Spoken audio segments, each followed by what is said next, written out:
Hello market शैलियंस, मैं हूं सोमनाथ दास और आप देख रहे हैं मार्केट शाला, हमारा YouTube channel.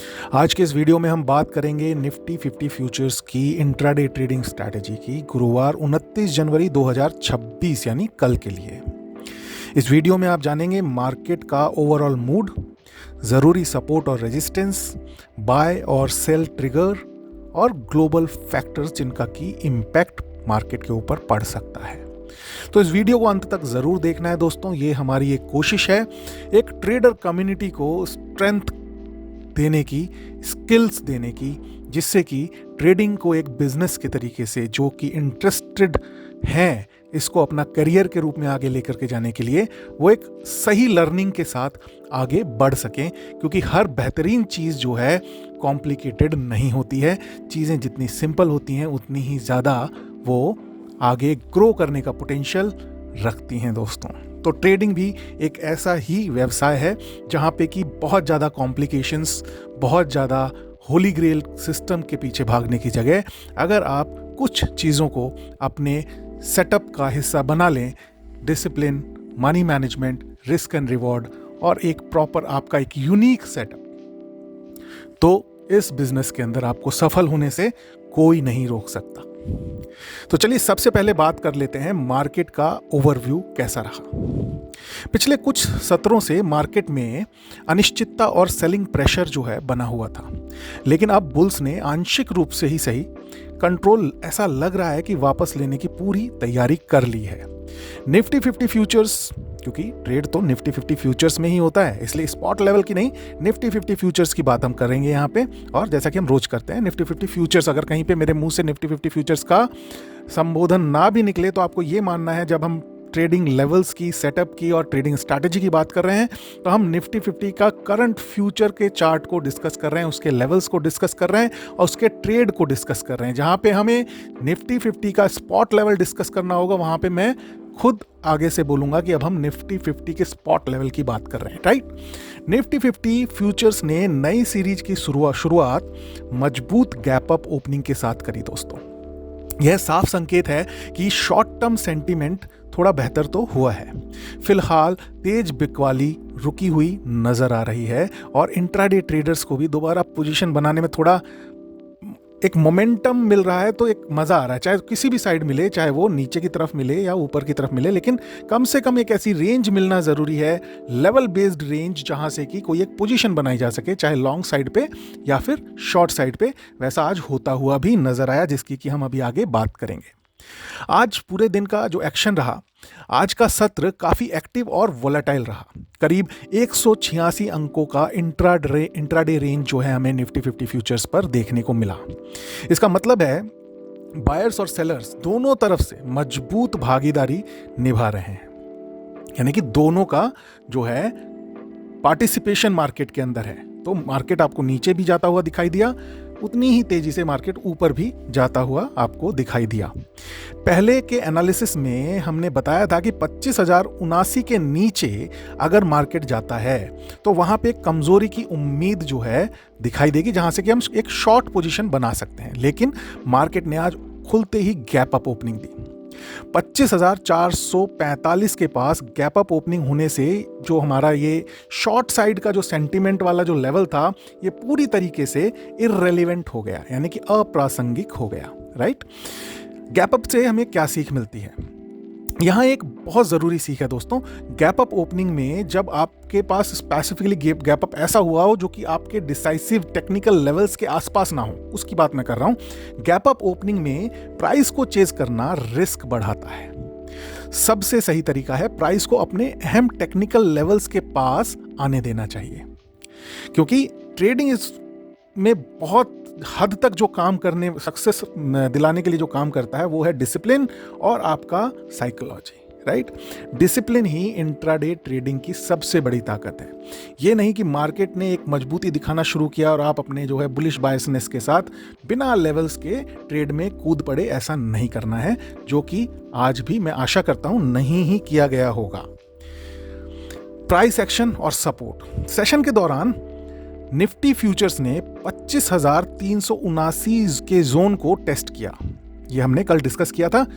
Gap up opening देने के बाद जो है मार्केट में कूल ऑफ हुआ मार्केट, और जब वो 25,379 के जोन के पास आया, ये भी एक लेवल था जो कि हमने कल आप लोगों के साथ डिस्कस किया था, जहां से कि एक बुलिश ट्रेड बनती थी। जब आप चार्ट को देखेंगे तो आप पाएंगे वहां पे छोटे टाइम जोन के अंदर, आप देखें छोटे टाइम जोन होराइजन में, माने कि 5 मिनट, 3 मिनट, 10 मिनट का जब आप चार्ट ओपन करेंगे तो वहां देखेंगे कि 25,379 का जो जोन था वहां के पास काफ़ी टग ऑफ वॉर चली है बुल्स एंड बेयर्स की, और उसके ऊपर हमें एक लॉन्ग साइड का ट्रेड एग्जीक्यूट करने का मौका था as per the discussed setup. तो यह लेवल मजबूत इंट्राडे सपोर्ट जो है मार्केट के लिए, निफ्टी फ्यूचर के लिए साबित हुआ। यहीं से मार्केट ने लगभग 100 से ज़्यादा, लगभग 105 पॉइंट्स का एक अपमूव मिला, राइट। अगर वहाँ से एग्जैक्ट उसी लेवल से अगर 50 पॉइंट का स्टॉप लॉस और 100 पॉइंट्स का टारगेट, जैसा कि हम डिस्कस करते ही हैं अपने हर सेटअप के अंदर, अगर मेंटेन किया जाता तो एक बेहतरीन ट्रेड लॉन्ग साइड की आज हमारे व्यूअर्स को देखने को मिली होगी। अगर उन्होंने एग्जीक्यूट करी तो it is really good. Tej recovery थी 25,379 से, फिर वहां से फिर दोबारा से कूल ऑफ होता हुआ दिखाई दिया लगभग 105 पॉइंट ऊपर जाने के बाद। यह मूव साफ दिखाता है कि लेवल आधारित ट्रेडिंग इमोशनल ट्रेडिंग से काफी बेहतर होती है, राइट। डेली चार्ट स्ट्रक्चर की एक बार हम बात कर लेते हैं। डेली चार्ट पर स्ट्रक्चर धीरे धीरे बेहतर होता हुआ नजर आ रहा है। बैक टू बैक अगर 2 दिन से हम देखें तो हायर हाई और हायर लो बनना शुरू हुए हैं। यह शॉर्ट टर्म मोमेंटम को मजबूती देने का एक इनिशियल सिग्नल है मार्केट के टेक्निकल प्राइस एंड एक्शन के फॉर्मेशन की तरफ से। लेकिन ध्यान रखें, अभी तक हायर टाइम फ्रेम पर पूरी तरह का ट्रेड रिवर्सल कंफर्म नहीं हुआ है। मार्केट अभी भी रिकवरी के फेज में है। क्या होता है, जब एक पर्टिकुलर ट्रेंड चल रहा होता है तो वहां से इनिशियल सिग्नल्स मिलते हैं, फिर उसके बाद वो सिग्नल्स और ज़्यादा स्ट्रेंथन होते हैं, और फिर एक दिन वो स्ट्रेंथन होते होते वो सिग्नल्स जो है ट्रेंड को चेंज कर देते हैं। तो ये इनिशियल सिग्नल्स के तरीके से आप इसको ले सकते हैं। इनिशियल सिग्नल्स के अंदर उनके फेल होने की संभावनाएं भी होती हैं, तो हमें दोनों तरफ की प्रोबेबिलिटी लेके चलनी है। इंट्राडे पॉइंट ऑफ व्यू से अभी जो हम बैक टू बैक 2 दिन से हम ट्रेड्स देख रहे हैं, प्राइस फॉर्मेशन देख रहे हैं, वहां से एक इनिशियल सिग्नल मजबूती का हमें देखने को मिल रहा है। निफ्टी स्पॉट लेवल के चार्ट की अगर हम बात करें, डेली चार्ट को अगर हम एक बार देखें तो वहां पे एक चीज जो हमें दिखाई दे रही है कि 200 दिन का एक्सपोनेंशियल मूविंग एवरेज जो है लगातार दूसरे दिन भी बचा है, और बढ़िया वहां पे भी हायर हाई और हायर लो का candle formation, price and action formation हुआ है, which is a positive indication for the markets, bullish side की तरफ, राइट, बुलिश मोमेंटम की तरफ। 200 दिन का एक्सपोनेंशियल मूविंग एवरेज जो है लॉन्ग टर्म ट्रेंड का एक महत्वपूर्ण संकेतक माना जाता है। 23 जनवरी की तेज गिरावट के बाद मार्केट ने अच्छी रिकवरी करी है, लेकिन अब इंडेक्स एक अहम रेजिस्टेंस जोन के पास पहुंच गया है, और ये हम बात कर रहे हैं निफ्टी के स्पॉट लेवल की, राइट।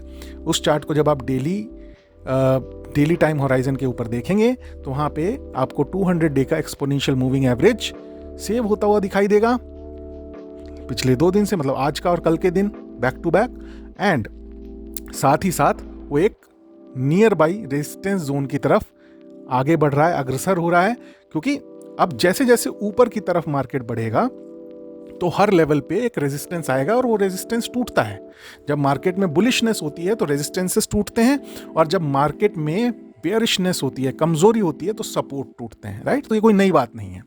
तो अभी फिलहाल मार्केट में कल के पॉइंट ऑफ व्यू से जो हम बात कर रहे हैं कि एक पॉजिटिविटी रिफ्लेक्ट होना शुरू हुई है।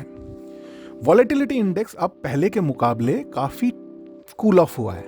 हम वॉलेटिलिटी का मतलब ये समझ सकते हैं कि जो कम वॉलेटिलिटी जब होती है मार्केट में, जब ज़्यादा उतार चढ़ाव नहीं होता है, तो इसका मतलब है कि मार्केट में शोर कम है और स्पष्टता ज़्यादा है, यानी कि क्लैरिटी ज़्यादा है।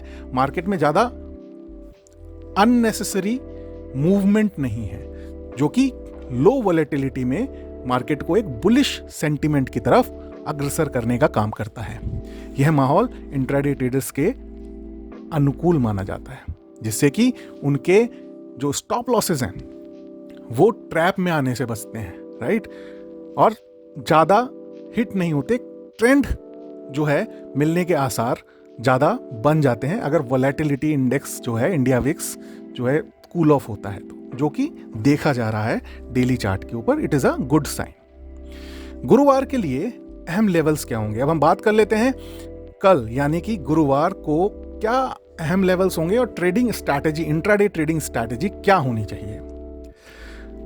गुरुवार 29 जनवरी 2026 के महत्वपूर्ण लेवल्स इस प्रकार होंगे। बुलिश साइड के इंट्राडे ट्रेड का जो सेटअप होगा वो होगा कि 25,490 एक बुलिश साइड का ट्रिगर है। अगर निफ्टी फ्यूचर्स इस लेवल के ऊपर सस्टेन करता है तो वहां से एक लॉन्ग साइड का ट्रेड इनिशिएट किया जा सकता है। सबसे पहला जो रेजिस्टेंस आएगा वो आएगा 25,545 पर, और 25,545 के ऊपर डिसाइसिव ब्रेक मिलता है तो नई खरीदारी और आ सकती है जो कि निफ्टी फ्यूचर्स को और आगे लेकर के जा सकती है। इंट्राडे ट्रेड का स्टॉप लॉस रहेगा 50 पॉइंट्स का और मिनिमम टारगेट हमेशा की तरह होगा 100 पॉइंट्स का। तो ये है बुलिश साइड का सेटअप जो हमें फॉलो करना है। लेवल्स मैंने आपको बता दिए हैं। अब अगर मार्केट हमारे एक्सपेक्टेशन के हिसाब से, यानी कि एक्सपेक्टेशन तो नहीं बोल सकते क्योंकि हम इंट्राडे में ट्रेड करने जा रहे हैं, तो मार्केट जैसा हमें दिखाएगा हम उसी के फ्लो में आगे बढ़ेंगे। अगर मार्केट हमें बेयरिश साइड का ट्रेड लेने के लिए बोलेगा, शॉर्ट साइड का ट्रेड लेने के लिए बोलेगा, तो वो हमारे सेटअप पे पहले से दिखाई देगा क्योंकि हमने उसको प्री डिफाइंड लेवल्स को अपने सेटअप के ऊपर डाल के रखा हुआ है। और वो सेटअप क्या होगा शॉर्ट साइड का, नीचे की तरफ 25,379 सबसे अहम सपोर्ट रहेगा अगर मार्केट इस लेवल के नीचे सस्टेन करता है। दोबारा एक बार बता रहा हूं, 25,379 सबसे अहम सपोर्ट है। उसके नीचे अगर मार्केट यानी कि निफ्टी फ्यूचर ट्रेड करता है, सस्टेन करता है, तो पहला सपोर्ट आएगा 25,298 पर, यानी कि 25,379 के नीचे एक शॉर्ट ट्रेड इनिशिएट किया जा सकता है। और सबसे पहला सपोर्ट हमें देखने को मिलेगा 25,298, और अगर 25,298 के नीचे ब्रेक होता है निफ्टी फ्यूचर तो बिकवाली और बढ़ सकती है और अगला बड़ा सपोर्ट होगा 25,080 का। शॉर्ट साइड का ट्रेड एग्जीक्यूट होने पर स्टॉप लॉस हम रखेंगे 50 पॉइंट्स का और टारगेट हम रखेंगे मिनिमम 100 पॉइंट्स का। क्योंकि अभी शॉर्ट टर्म बायस पॉजिटिव है, इसलिए शॉर्ट ट्रेड सिर्फ कंफर्मेशन के साथ ही लें और थोड़ा सा जो लेवल्स हैं वहां पे डिसाइसिवली उसको ट्रेड करने दें। मतलब अगर हमने किसी पर्टिकुलर लेवल के नीचे कोई शॉर्ट ट्रेड एग्जीक्यूट करना है तो वहां पे थोड़ी देर के लिए, मतलब 5-10 मिनट देखें, 3-3 मिनट की 2 कैंडल्स देखें या 5-5 मिनट की 2 कैंडल्स देखें कि मार्केट वहां पे उस पर्टिकुलर लेवल के नीचे ही क्लोज हो रहा है, राइट। फिर उसके बाद उस ट्रेड को इनिशिएट करें जिससे कि कंफर्मेशन मिल जाता है और कन्विक्शन के साथ आप उस ट्रेड में जा सकते हैं, राइट। अब बात कर लेते हैं ग्लोबल और मैक्रो फैक्टर्स की जिससे कि फाइनेंशियल मार्केट्स और इकोनॉमी प्रभावित हो सकती है। पिछले 24 घंटे में ऐसे क्या अपडेट्स हैं। सोने की कीमतें $5200 प्रति आउंस के ऊपर रिकॉर्ड हाई पर हैं। सोने की इतनी मजबूती यानी कि गोल्ड की इतनी मजबूती आमतौर पर रिस्क ऑफ सेंटिमेंट दिखाती है, इसलिए तेज रैली के दौरान इक्विटी ट्रेडर्स को सतर्क रहना चाहिए। दोस्तों पॉजिटिव अगर अपडेट देखें तो उसमें भारत यूरोपियन यूनियन की फ्री ट्रेड एग्रीमेंट का जो साइन हुआ है, जो कंक्लूड हुआ है, ये एक पॉजिटिव सेंटीमेंट क्रिएट कर रहा है। इससे इंजीनियरिंग, मैन्युफैक्चरिंग और जेम्स एंड ज्वेलरी सेक्टर को मीडियम टर्म फायदा मिल सकता है। हालांकि कमजोर होता रुपया और संभावित एफआईआई बिकवाली एक जोखिम का काम कर रही है, जोखिम बनाने का काम कर रही है इक्विटी मार्केट्स के लिए। डॉलर के अगेंस्ट में कंटिन्यूअसली जो है हमें रुपए में कमजोरी देखने को मिल रही है, जिसकी वजह से ये संभावना लगाई जा रही है कि एफआईआईज अपना माल भारत में बेच करके अपने लिए तो एग्जिट रूट तैयार कर रहे हैं। अगर यहीं पे हमारा रुपया जो है थोड़ी सी स्ट्रेंथ दिखाता है डॉलर के अगेंस्ट में, तो हो सकता है कि एफआईआईज का इनफ्लो फिर से आना शुरू हो जाए। और दूसरा रीजन ये भी है कि अर्निंग्स भी अभी थोड़ा बहुत न्यूट्रल टू पॉजिटिव सेंटिमेंट्स के साथ आना शुरू हुई है। देखते हैं आगे का क्या सिनेरियो रहता है, लेकिन फिलहाल तो जो रुपया डॉलर के अगेंस्ट में कमजोर हो रहा है वो एक इक्विटी मार्केट्स के लिए एक डेंट का काम कर रहा है। तो दोस्तों, निफ्टी 50 फ्यूचर्स का इंट्राडे आउटलुक सावधानी के साथ पॉजिटिव बना हुआ है। ऊपर की तरफ 25,490 से 25,545 जोन के ऊपर सस्टेन करना जरूरी है। नीचे की तरफ 25,379 के नीचे ब्रेकडाउन इंट्राडे स्ट्रक्चर को कमजोर कर सकता है। गैप अप मूव्स को चेज नहीं करना है, लेवल्स का सम्मान करना है, रिस्क मैनेजमेंट को अपनाए रहना है, इमोशनल ट्रेड एकदम नहीं लेना है और डिसिप्लिन के साथ ट्रेड करना है। यही है मूल मंत्र ट्रेडिंग बिजनेस का, क्योंकि ट्रेडिंग एक स्पेकुलेशन कभी नहीं है। अगर आपको ये एनालिसिस उपयोगी लगा हो, आपको लगता है एक लर्निंग आपके साथ शेयर हो रही है, तो इस वीडियो को लाइक जरूर करना है, चैनल को सब्सक्राइब करना है और वीडियो को शेयर करना ना भूलें दोस्तों। डेली मार्केट एनालिसिस के लिए मार्केट शाला के साथ जुड़े रहें। धन्यवाद। Happy trading. Do trade, do invest and seek financial freedom with market Shala. Bye bye.